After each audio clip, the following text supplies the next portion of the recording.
তুমি তো বিটেক করেছো আর একটা ভালো কোম্পানির ইঞ্জিনিয়ারিং পোস্টেও ছিলে, আর তুমি এখানে তোমার বাবার জায়গায় গার্ডের জব করতে চলে আসলে। ব্যাপারটা একটু অদ্ভুত লাগছে না? ম্যাম, এতে আজব লাগার কি আছে? হ্যাঁ, এটা ঠিক যে এটা আমার ক্যালিবারের কাজ না, বাট আমার বাবা আমাকে শিখিয়েছে কোনো কাজই ছোটো না।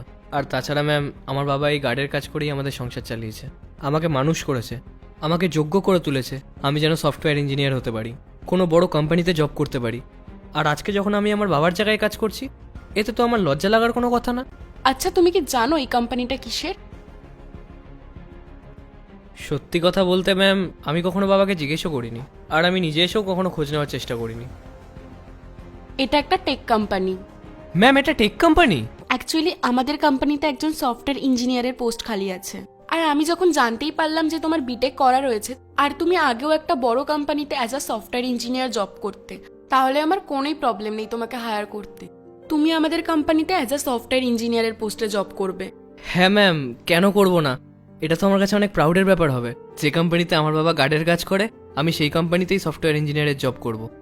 আমার তো কোনো অসুবিধাই নেই ম্যাম। বাট ম্যাম, এটা একটু অদ্ভুত লাগবে না যে আমি এই সিকিউরিটি গার্ডের ইউনিফর্মে আছি আর অনেক এমপ্লয়ি আমাকে দেখেছে, আর আমি যখন এই কোম্পানিতে সফটওয়্যার ইঞ্জিনিয়ার হিসেবে জয়েন করব, তখন তো সবাই আমাকে জাজ করবে। কেউ তোমাকে কেন জাজ করবে? ইভেন সবাই তোমার উপর প্রাউড ফিল করবে যে তুমি কোনো কাজকে ছোট বলে